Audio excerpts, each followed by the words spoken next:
Hello विद्यार्थियों, आज मैं बीए पार्ट फर्स्ट के लिए rural comparison of rural and urban community के बारे में बताऊंगा। क्या तुलना किया जा सकता है इनमें। अमेरिकी सरकार ने सोरोकिन और जिमरमैन को शहरों और ग्रामों का तुलनात्मक अध्ययन करने के कर्तव्य भार दिया था। जिमरमैन और शॉर्किन काफी इंपॉर्टेंट सोशोलॉजिस्ट थे। इन्होंने इन समुदायों को एक दूसरे से एकदम ही अलग और यदाकदा एक दूसरे का विरोधी समुदाय कहा है। यह यहाँ गांव और शहर को अलग करने का खंडात्मक उपाय है, जिसे अप्रोच ऑफ रूरल अर्बन डेक्टोमी कहते हैं। शॉर्किन आदि के अनुसार गांव पारंपरिक होता है, शहर आधुनिक। गांव में प्रकृति से निकटता होती है और शहर प्रकृति से दूर होते हैं। शहरों में कृत्रिम निर्माण की प्रमुखता होती है। गांव बहुधा आम सुविधाओं से भी वंचित होते हैं।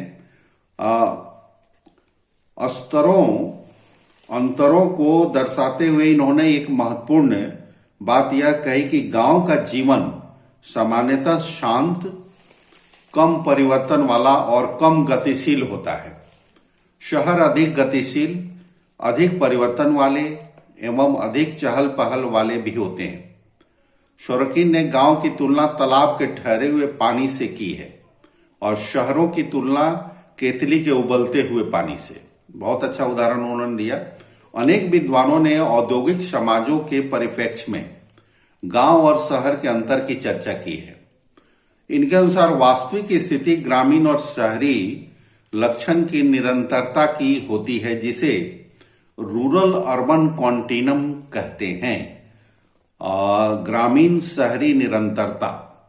इनके अनुसार गांव में भी शहरों के लक्षण पाए जाते हैं और शहरों में भी ग्रामीण लक्षण पाए जाते हैं। इसलिए ये दोनों विपरीतार्थक समुदाय नहीं है, बल्कि एक निरंतरता के ही दो अलग अलग छोर हैं। हाल के वर्षों में ग्रामीण शहरी संयुक्त समुदायों की चर्चा की गई है, जिसे अर्बन कम्युनिटी कहते हैं। इसका अर्थ है गांव का निरंतर शहरी स्वरूप प्राप्त करते जाना, परंतु अंत में एक ऐसे समुदाय का निर्माण करना जिसमें ग्रामीण और शहरी लक्षण दोनों ही हो। इस प्रकार ग्रामीण समुदाय और शहरी समुदाय में निम्नलिखित भिन्नताएं होती हैं। जैसे परिवेश के आधार पर, जहां गांव प्रकृति के अधिक निकट होता है, जहां स्वच्छ हवा मिलती है, वहीं शहरों में प्रकृति से बहुत दूरी होती है। कृत्रिम निर्माण के चलते वातावरण प्रदूषित हो जाता है, पेड़ पौधों के दर्शन नहीं होते और लोग के चलते वातावरण प्रदूषित हो जाता है। तरसते हैं, स्वच्छ हवा के लिए वहां तरसते हैं। दूसरा, जैसे आर्थिक दृष्टि से गांव में जहां कृषि, हस्तशिल्प एवं प्राथमिक गतिविधियों की प्रधानता होती है, वहां शहरों का उद्योग, व्यापार एवं भिन्न भिन्न सेवाओं की प्रधानता होती है। शहरों की जनसंख्या और जनसंख्यात्मक घनत्व दोनों ही अधिक होते हैं। गांव की जनसंख्या और उसका घनत्व भी कम होता है। सामाजिक दृष्टि से गांव में प्राथमिक संबंधों, समूहों, बड़े परिवार की प्रधानता होती है, जबकि शहरों में द्वैतीयक संबंधों, औपचारिक संपर्कों और छोटे परिवारों की प्रधानता होती है। गांव पुरुष प्रधान होता है, स्त्रियों की स्थिति गौण होती है और बच्चे भी उतने स्वतंत्र नहीं होते हैं। शहरों में स्त्रियां अधिक स्वतंत्र होती हैं, बच्चों को भी अधिक छूट मिलती है। और सांस्कृतिक दृष्टि से गांव धर्म प्रधान, परंपरा प्रधान एवं लीक पर चलने वाला होता है।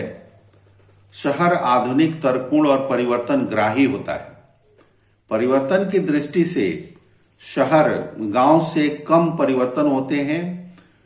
यहाँ गतिशीलता भी कम होती है, गांव में हलचल भी कम होती है। इसके विपरीत शहरों में एक व्यस्तता देखने को मिलती है। वहां परिवर्तन भी अधिक होते हैं और अवसरों की अधिकता के कारण वहां सामाजिक गतिशीलता भी अधिक होती है। अब मैं जो इसमें कोशिश करता हूं कि भारतीय ग्रामीण समुदाय कैसा है, किस तरह का इंडियन विलेज है।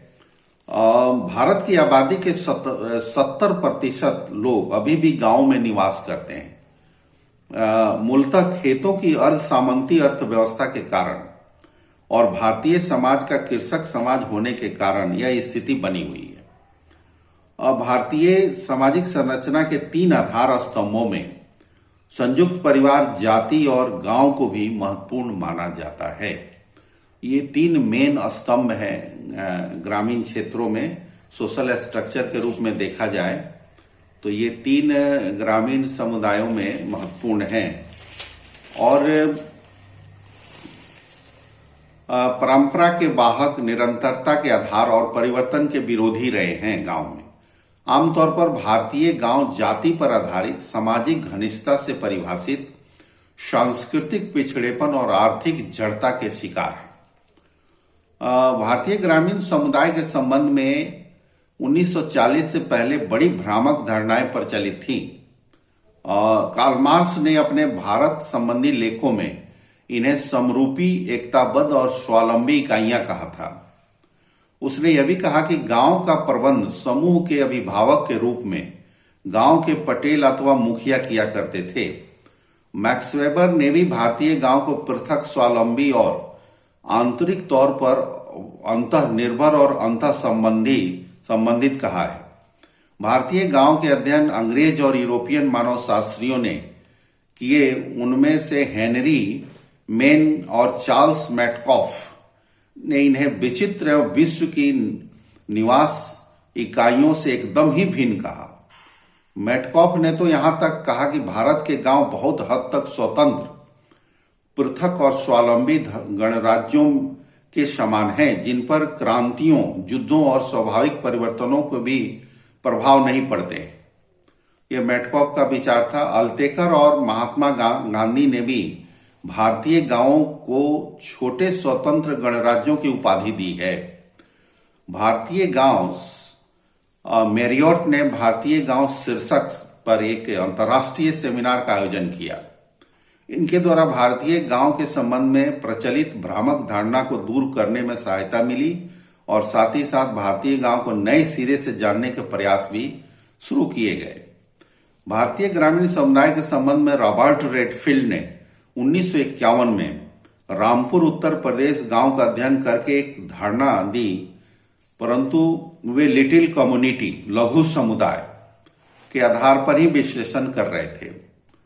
भारतीय गांव प्राथमिक प्रौद्योगिकी पर आधारित कृषि, अर्थव्यवस्था, पारंपरिक शिल्प और पारंपरिक सेवाओं के आधार पर संगठित है, जो जजमानी की व्यवस्था से अधिक ठोस हो गई थी। मैरियट ने अपने अध्ययन में यह कहा कि सेवाओं और वस्तुओं के प्रत्यक्ष विनिमय की व्यवस्था बनी हुई है। एस.सी. दुबे ने हैदराबाद के पास समीरपेट गांव का अध्ययन दूसरे समाज वैज्ञानिकों के साथ मिलकर किया। इस क्षेत्र में छोटे गांव को गुम्फू भी कहा गया है। विलेज इंडिया में दुबे ने नामक पुस्तक में उनके अनुसार ग्रामीण समुदायों के सांस्कृतिक लक्षण दूसरे समुदाय से कहीं अधिक महत्वपूर्ण है। कुसुम नायर ने उत्तर प्रदेश के गांव का अध्ययन कर दिया और भूस्वामी परिवार बहुत संपत्ति के मालिक होते हुए धार्मिक और पारंपरिक नियमों के कारण अपने घरों में शौचालयों का निर्माण नहीं करते। हफीज जैदी ने पूर्वी पाकिस्तान, संयुक्त राज्य अमेरिका से तुलनात्मक अध्ययन किया और पुराने मूल्यों, नियमों और आदर्शों के प्रति बड़ा मोह था और नई तकनीकों, नए उपायों का प्रयोग करना चाहते थे। जाति व्यवस्था एक महत्वपूर्ण आधार है ग्रामीण समुदाय में। भारतीय गांव जातियों के आधार पर संगठित होते हैं और 1 या 2 जातियों का प्रभाव होता है।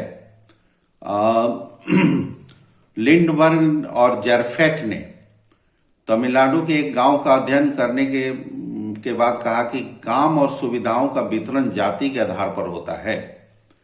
और इसी तरह जी.एफ. बेली ने उड़ीसा के 2 गांव बासीपाड़ा और कोडमल का अध्ययन करते हुए शक्ति और प्रभाव के संघर्ष जातीय आधार पर ही होते हैं। बीसीपाड़ा में क्षत्रिय जाति और पान जाति के सामाजिक प्रतिष्ठा के संघर्ष की बात कही गई है। गांव के जाति प्रधान होने की चर्चा एमएल श्रीनिवास, इप्स्टेन आदि ने भी किया है। इस तरह भारतीय ग्रामीण समुदाय में ये सारी व्यवस्थाएं आती हैं। इस तरह मैं आगे के क्लास में आपको और दूसरे टॉपिक्स को लूंगा, तब तक आप इसको अध्ययन करें।